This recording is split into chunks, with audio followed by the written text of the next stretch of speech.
ನಾವೇನು ಮಾಡ್ತೀವಿ ಗೊತ್ತಾ, ನಮ್ಮ ಅಧಿಕಾರ ಚಲಾಯಿಸಿ ಹೋಗ್ತೀವಿ. ಅಪ್ಪ ಹೇಳ್ದಂಗೆ ಕೇಳಬೇಕು, ಹೊಡಿತೀವಿ ಒಂದೊಂದು ಸಲ.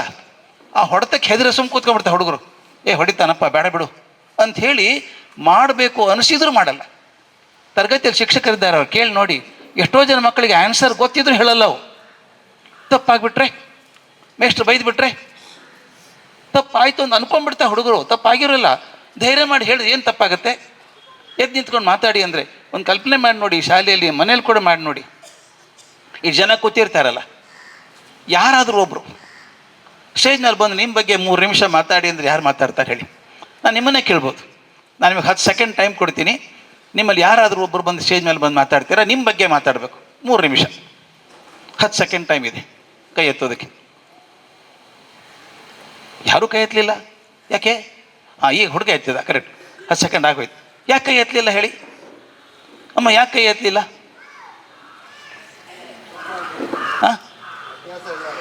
ಅಭ್ಯಾಸ ಇಲ್ಲ. ಓಕೆ ಸರ್, ತಪ್ಪಾಗ್ಬಿಡ್ತದೆ ನಾನು ಮಾತಾಡಿದರೆ. ಇದು ನೋಡಿ ಹೇಳ್ತೀನಿ, ತಪ್ಪು ಯಾಕೆ ಆಗ್ತದೆ ಸರ್? ನಾನೇನು ಇಂಡೋ ಪಾಕಿಸ್ತಾನ್ ರಿಲೇಷನ್ಸ್ ಬಗ್ಗೆ ಕೇಳಿದ್ನಾ, ಅಥವಾ ಈ ಗಲ್ಫ್ ವಾರ್ ಬಗ್ಗೆ ಕೇಳಿದ್ನಾ? ನಿಮ್ಮ ಬಗ್ಗೆ ಮಾತಾಡ್ರಿ 3 ನಿಮಿಷ ಅಂತ. ನಾವು ಪಕ್ಕದ ಮನೆಯವ್ರ ಜೊತೆ ಮಾತಾಡ್ಕೊಂಡು ತಾಸು ಗಟ್ಟಲೆ ಮಾತಾಡ್ತೀವಿ ನಮ್ಮ ಬಗ್ಗೆ, ಇಲ್ವಾ? ಆದರೆ ಸ್ಟೇಜ್ ಮೇಲೆ ಬಾ ಅಂದ ತಕ್ಷಣ ನಾನು ನೋಡ್ತಿದ್ದೆ ನಿಮ್ಮನ್ನು, ಯಾರಾದರೂ ಮಾತು ಬನ್ನಿ 3 ನಿಮಿಷ ಅಂತಂದಾಗ ಏನು ಮಾಡಿದ್ರು ಗೊತ್ತಾ? ಎಲ್ಲರೂ ನೀವು ನೋಡ್ತಾ ಇದ್ದೆ. ಅದು ನಾನಂತೂ ಹೋಗಲ್ಲ, ನೀವು ಹೋಗ್ತಿದ್ರು ಹೋಗಿ ಅಂತ. Very simple. ಇದು ಎಲ್ಲ ಕಡೆ ಆಗುವಂಥದ್ದು. ಯಾಕೆ ಗೊತ್ತಾ? ಮೊದಲಿನಿಂದಾನು ಹೆದರಿಕೆ ಏನು ಗೊತ್ತಾ ನಮಗೆ? ತಪ್ಪು ಮಾತಾಡ್ಬಿಟ್ರೆ ಜನ ಏನು ಅನ್ಕೋತಾರೆ? ನಮ್ಮ ಮೆಮರಿ ಭಾರಿ ಅದ್ಭುತ ಮೆಮರಿ ಇದೆ ನಮ್ದು ಎಲ್ಲರದು. ನೆನಪಿಡ್ತಾರೆ. ನೆನಪಿದೇನ್ರಿ? 5ನೇ ಮಾರ್ಚು ವಿದ್ಯಾಸಂಸ್ಕೃತಿ ಸ್ಕೂಲಲ್ಲಿ ಹೆಂಗೆ ಮಾತಾಡಿದ್ರೆ ಗೊತ್ತಾ ಅವರು?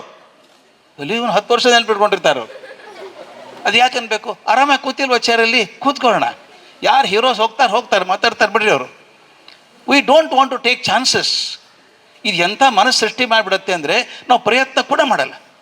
ಯಾಕಂದ್ರೆ ಫಸ್ಟ್ ಆಗೋದು ನಮ್ಮ ಮನಸ್ಸು ಹೆಂಗಿದೆ ಗೊತ್ತಾ? ಇಂಟ್ರೆಸ್ಟಿಂಗ್ ಸ್ನೇಹಿತರೆ, ಮನೆಗೆ ಯಜಮಾನ್ರು ಬರಬೇಕು ಸಾಯಂಕಾಲ 6 ಗಂಟೆಗೆ ಆಫೀಸಿಂದ ಅಂತ ಇಟ್ಕೊಳ್ಳಿ. ಮನೆಯಲ್ಲಿ ಅಮ್ಮ ಇದ್ದಾರೆ, ಗಂಡ ಬರ್ತಾರೆ ಅಂತ ಕಾಯ್ತಿದ್ದಾರೆ. 7 ಗಂಟೆ ಆದರೂ ಬರಲಿಲ್ಲ. ಫೋನ್ ಮಾಡಿದ್ರೆ ಫೋನ್ ತೊಗೊಳ್ಳಿಲ್ಲ. ಏನು ಅನಿಸುತ್ತೆ ಮನಸ್ಸಿಗೆ? ದಾರಿಯಲ್ಲಿ ಟ್ರಾಫಿಕ್ ಇರಬೇಕು ಅಂತ ಅನಿಸುತ್ತೆ. 8 ಗಂಟೆ ಆದರೂ ಬರಲಿಲ್ಲ, 8:15 ಆದರೂ ಬರಲಿಲ್ಲ, 9 ಆದರೂ ಬರಲಿಲ್ಲ. ಮನಸ್ಸಲ್ಲಿ ಏನು ಬರುತ್ತೆ ಹೇಳಿ?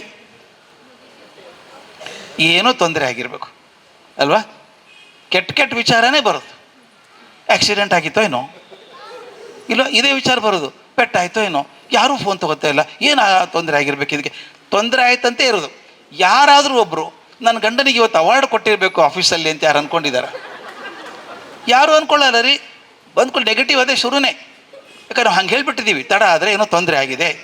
ತೊಂದರೆ ಆಗಬೇಕು ಅಂತೇನಿಲ್ಲ, ಅವಾರ್ಡ್ ಬಂದಿರಬೇಕು, ಫ್ರೆಂಡ್ಸ್ ಸಿಕ್ಕಿದ್ದಾರೆ, ಫೋನ್ ಚಾರ್ಜ್ ಮುಗಿದು ಹೋಗಿದೆ, ಏನೋ ಒಂದು ಕಲ್ಪನೆ ಮಾಡಬೇಕಲ್ಲ. ಆದರೆ ಸಾಮಾನ್ಯ ಮನಸ್ಸು ಹೇಗಂದ್ರೆ ನೆಗೆಟಿವೇ ವಿಚಾರ ಮಾಡುತ್ತೆ. ಇಲ್ಲಿ ಬೆಳೆದಾಗ ನಾವು ಹಾಗೆ ಬರೋ ಶುರು ಅದು. ಮಗುಗೆ ಮಾತಾಡಬೇಡ, ಸುಮ್ಮನೆ ಕೂತ್ಕೋ, ಮಾತಾಡ್ತಾರೆ, ನೀವು ಹೋಗ್ಬೇಡ, ಕೊಡು, ನೀ ಹೆಸರು ಕೊಡಬೇಡ, ಫೇಲ್ ಆಗಿಬಿಟ್ರೆ. First is we want to think that we fail. ನಾವು ಫೇಲ್ ಆಗ್ತೀವಂತೆ ಶುರು ಮಾಡೋದು. ಯಾಕೆ ಅನ್ಕೋತೀರಿ? ಸ್ಟೇಜ್ ಮೇಲೆ ಬಂದು ಮಾತಾಡಿದ್ರೆ ಏನು ತಪ್ಪಾಗುತ್ತೆ? ತಪ್ಪಾಯ್ತು, ಏನು ತೊಂದರೆ ಇದೆ? ವಿನ್ಸ್ಟನ್ ಚರ್ಚಿಲ್ ಇದ್ದ ಹುಡುಗ, ಇಂಗ್ಲೆಂಡದ ಬಹುದೊಡ್ಡ ಪ್ರಧಾನಮಂತ್ರಿಯಾಗಿ ಬ್ರಿಲಿಯಂಟ್ ಸ್ಪೀಕರ್ ಅದು. ಅವನು ಸ್ಟ್ಯಾಮರಿಂಗ್ ಇತ್ತು, ಈ ತೊದಲೋದು ಅಂತೀವಲ್ಲ, ಭಾಳ ಇತ್ತು. ಅವನು ಟೀಚರ್ ಹೇಳಿದ್ರಂತೆ, ಕ್ಲಾಸಲ್ಲಿ ಬಂದು ಮಾತಾಡೋ ನೀನು ಅಂದ್ರಂತೆ. ಆ ಹುಡುಗ ಹೋಗಿ ಅಮ್ಮನಿಗೆ ಹೇಳಿದಂತೆ, ಮಾಮ್ ನಮ್ಮ ಶಾಲೆಯಲ್ಲಿ ನಾನು ಮಾತಾಡು ಅಂತಾರೆ ನಮ್ಮ ಟೀಚರು, ನಾ ಹೋಗಿ ಮಾತಾಡು ಅಂದರು. ಅಲ್ಲ ತೊದಲಿಸ್ತೀನಲ್ಲ ಅಂತ. ತೊದಲಿಸಯ್ಯ ನೀನು, ಸ್ಟ್ಯಾಮರ್ ಸ್ಪೀಕ್ ನಾವು. ಅವನು ಸ್ಟ್ಯಾಮರ್ ಮಾಡ್ತಾನೆ became a brilliant speaker of the world. One of the greatest speakers in the world. Winston Churchill ಆದದ್ದು, ವಾರ್ ಟೈಮ್ ಪ್ರೈಮ್ ಮಿನಿಸ್ಟರ್ ಅಂತ. ಹಾಗೆ ನಾವು ಹೆದರಿಸ್ಬಿಡ್ತೀವಲ್ಲ. ಯಾಕೆ ಹೆದರಿಸ್ಬೇಕು ಮಕ್ಕಳನ್ನ? ಈ ಒಂದು ಕಲ್ಪನೆ ಮಾಡ್ಕೊಳ್ಳಿ, ಒಂದು ಇಮ್ಯಾಜಿನ್ ಕೊಡ್ತೀನಿ ನಾನು. ಸಾಮಾನ್ಯವಾಗಿ ಇಷ್ಟೊಂದು ಜನ ಇದ್ದೀವಿ ಇಲ್ಲಿ, ಈ ಶಾಲೆಯವರೊಬ್ಬರು ತೀರ್ಮಾನ ಮಾಡ್ತಾರೆ, ಇಲ್ಲಿ ಒಂದು ನಾವು ಪ್ರೋಗ್ರಾಮ್ ಮಾಡೋಣ, ಪ್ರಪಂಚದಲ್ಲಿ ಶಾಂತಿಯನ್ನು ಹೇಗೆ ನೆಲೆಸಬೇಕು, ಶಾಂತಿ ನೆಲೆಸೋಕೆ ಏನು ಮಾಡಬೇಕು, ಒಂದು ಇಂಟರ್ನ್ಯಾಷನಲ್ ಕಾನ್ಫರೆನ್ಸ್ ಮಾಡಬೇಕು ಅನ್ಕೋತಾರೆ. ಮಾಡಿಕೊಂಡು ಎಲ್ಲ ದೇಶಕ್ಕೆ ಕಳಿಸ್ಬೇಕು. ಒಂದು 120 ದೇಶಕ್ಕೆ ಕಳಿಸ್ತಾರೆ ಇನ್ವಿಟೇಷನ್, ನಾವು ಪ್ರೋಗ್ರಾಮ್ ಮಾಡ್ತೀವಿ ಬನ್ನಿ ಅಂತ. ಅವ್ರು ಅಂದ್ಕೊಂಡ್ರು ಶ್ರೀಲಂಕಾ, ಮಯನ್ಮಾರು, ಬಾಂಗ್ಲಾದೇಶದಿಂದ ಒಂದು 5-6 ಜನ ಬರ್ತಾರೆ ಫಾರಿನರ್ಸು ಅಂದ್ಕೊಂಡಿದ್ರು. ಆಶ್ಚರ್ಯ ಅಂದರೆ 110 ದೇಶದಿಂದ ಜನ ಒಪ್ಕೊಂಡ್ಬಿಟ್ರು. 110 ದೇಶದಿಂದ ಡೆಲಿಗೇಟ್ಸ್ 15,000 ಜನ ಆದರು. ಬೆಂಗಳೂರಲ್ಲಿ ಜಾಗ ಎಲ್ಲಿದೆ ಸ್ವಾಮಿ? ಜಕ್ಕೂರಿಗೆ ಹೋಗ್ಬೇಕಿನ್ನ ಅಥವಾ ಪ್ಯಾಲೇಸ್ ಗ್ರೌಂಡ್ಸ್ಗೆ ಹೋಗ್ಬೇಕು. ಆಯಿತು, ಜಾಗ ಫಿಕ್ಸ್ ಮಾಡಿದ್ದಾಯಿತು, ಒಂದು ಶಾಮಿಯಾನ ಹಾಕಿದ್ದಾಯಿತು. ಎಷ್ಟು ಜನ ಬರ್ತಾರೆ? 15,000 ಜನ ಡೆಲಿಗೇಟ್ಸ್ ಇದ್ದಾರೆ. ಇಂಡಿಯಾದವ್ರು ಒಂದು 10,000 ಜನ ಬರ್ತಾರೆ. ಮತ್ತು ದೊಡ್ಡ ದೊಡ್ಡವ್ರು ಬರಬೇಕಲ್ಲ. ಇನಾಗ್ರೇಷನ್ ಯಾರು ಮಾಡಬೇಕು? ಸಂಸ್ಥೆ ಚೇರ್ಮನ್ ಏನು ಮಾಡಿದರು, ಕರಿತೀವಿ ನರೇಂದ್ರ ಮೋದಿಯವ್ರನ್ನ ಕರೆದ್ಬಿಡೋಣ. ಯಾರನ್ನ ಹಿಡ್ಕೊಂಡು ಹೋಗಿ ಕರೆದ್ರು, ಒಪ್ಕೊಂಡ್ರು ಮೋದಿಯವ್ರು ಬರ್ತೀನಿ ಅಂತ. ದುರಾಸೆ ಬೇರೆ ಬಂದ್ಬಿಡುತ್ತೆ. ಹಾಗೆ ಪ್ರೆಸಿಡೆಂಟು ಬರ್ತಾರೆ ನೋಡಿಬಿಡೋಣ ಅಂತ. ಅಕಸ್ಮಾತ್ ಪ್ರೆಸಿಡೆಂಟ್ ಮೈಸೂರಲ್ಲೇ ಬರೋದಿತ್ತು, ನಾನು ಬರ್ತೀನಿ ಅಂದ್ಬಿಟ್ರು. ಪ್ರೆಸಿಡೆಂಟು ಪ್ರೈಮ್ ಮಿನಿಸ್ಟರ್ ಬಂದರೆ ಚೀಫ್ ಮಿನಿಸ್ಟರ್ ಹಿಂದೆ ಇರ್ತಾರೇನ್ರಿ? ಅವ್ರ ಕ್ಯಾಬಿನೆಟ್ ಎಲ್ಲ ಬಂದ್ಬಿಡುತ್ತೆ. VVIPs ನೊಬೆಲ್ ಲಾರೆಟ್ಸ್ ಎಲ್ಲ ಬಂದರು. ಒಂದು ಚಿತ್ರ ಕೊಡ್ತಿದ್ದೀನಿ. ದೊಡ್ಡದೊಂದು ಶಾಮಿಯಾನ, ತುದಿ ಕಾಣಿಸಲ್ಲ, ದೊಡ್ಡದು 25-30 ಸಾವಿರ ಜನ ಇದ್ದಾರೆ. ದೊಡ್ಡ ಸ್ಟೇಜ್, 150 ಅಡಿ 100 ಅಡಿ ಸ್ಟೇಜ್ ಇದೆ. ಮೋದಿ ಏನು ಹೇಳಿದರು ಅಂದರೆ, ಮೊದಲು ನಾನು ಮಾತಾಡಲ್ಲ, ಬಂದಿದ್ದಾರೆ ನಿಮ್ಮ ಡೆಲಿಗೇಟ್ಸು, ಅವರಲ್ಲಿ 10 ಜನ ಮಾತಾಡಲಿ, 5 ನಿಮಿಷ ಅಷ್ಟೇ, ಅವ್ರು ಮಾತಾಡಿದ್ಮೇಲೆ ನಾನು ಮಾತಾಡ್ತೀನಿ ಅಂದರು. ಜಗಳಾಡೋಕ್ಕಾಗತ್ತ ಅವ್ರ ಜೊತೆಗೆ? ಇಲ್ಲ ಸರ್ ಆಗೋಲ್ಲ ಅನ್ನೋಕ್ಕಾಗತ್ತಾ? ಆಯಿತು ಸರ್ ಅಂದ್ವಿ. 10 ಜನ ಸೆಲೆಕ್ಟ್ ಮಾಡಿದರು. ನಮ್ಮ ಸಂಸ್ಥೆಯಿಂದ ಯಾರು ಹೋಗ್ಬೇಕಲ್ಲ, ನೀವಿದ್ದೀರಿ ನಮ್ಮ ಸಂಸ್ಥೆಯಿಂದ, ನಿಮ್ಮದು 4ನೇ ನಂಬರ್ ಇದೆ ಮಾತಾಡೋದು. ಲಿಸ್ಟ್ ಆಗಿದೆಯಲ್ಲ ಮೊದಲು. ಸ್ಟೇಜ್ ಮೇಲೆ ಏನೂ ಇಲ್ಲ, ಮೊದಲು ಖಾಲಿ, ಫುಲ್ ಡೆಕೋರೇಷನ್ ಇದೆ. ಬ್ಯಾಕ್ ಸ್ಕ್ರೀನ್, ಸೆಂಟ್ರದಲ್ಲಿ ಒಂದು ಪೋಡಿಯಂ ಇಟ್ಟಿದ್ದಾರೆ, ಮೈಕ್ ಇಟ್ಟಿದ್ದಾರೆ, ಎಲ್ಲ ಕ್ಯಾಮ್ರಾ ಅಲ್ಲೇ ಇದ್ದಾವೆ ಅದರ ಮೇಲೆ.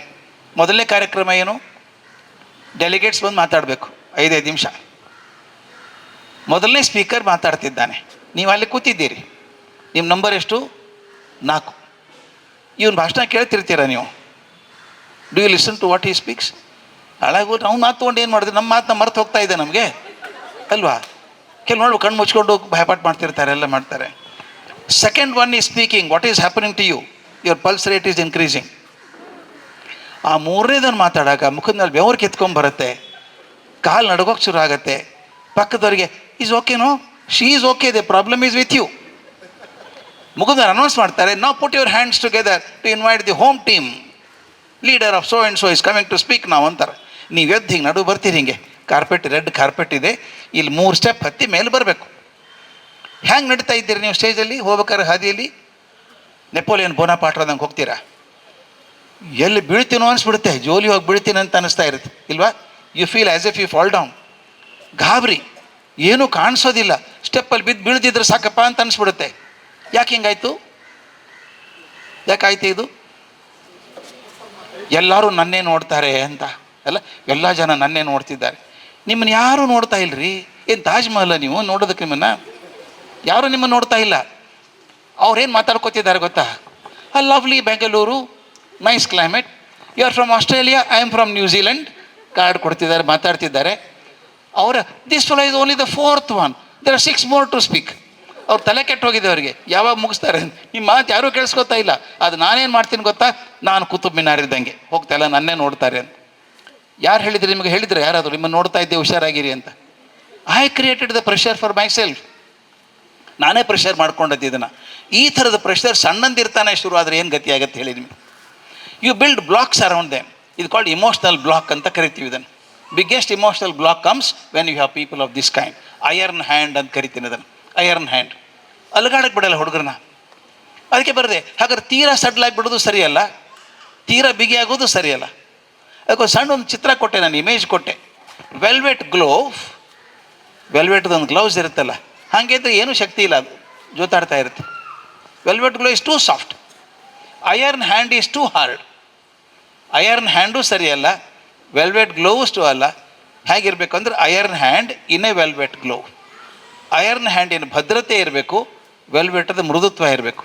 ಅಂದರೆ ಒಂದು ಸಣ್ಣ ಎಕ್ಸಾಂಪಲ್ ನಿಮ್ಮ ಕಣ್ಣು ಮುಂದೆ ಕೂಡೋ ಹಾಗೆ ಹೇಳಬೇಕಾದ್ರೆ, ಗಡಿಗೆ ಮಾಡ್ತಿರ್ತಾನೆ ಕುಂಬಾರ, ಆ ತಿಗರಿ ಮೇಲೆ ಮಣ್ಣು ಹಾಕಿ ಹಿಂಗೆ ಹೊಡಿತಾ ಇರ್ತಾನೆ, ನೋಡಿರ್ಬೇಕು, ಪಾಠ ಹಾಕಿ ಹಿಂಗೆ ಹೊಡಿತಿರ್ತಾನೆ.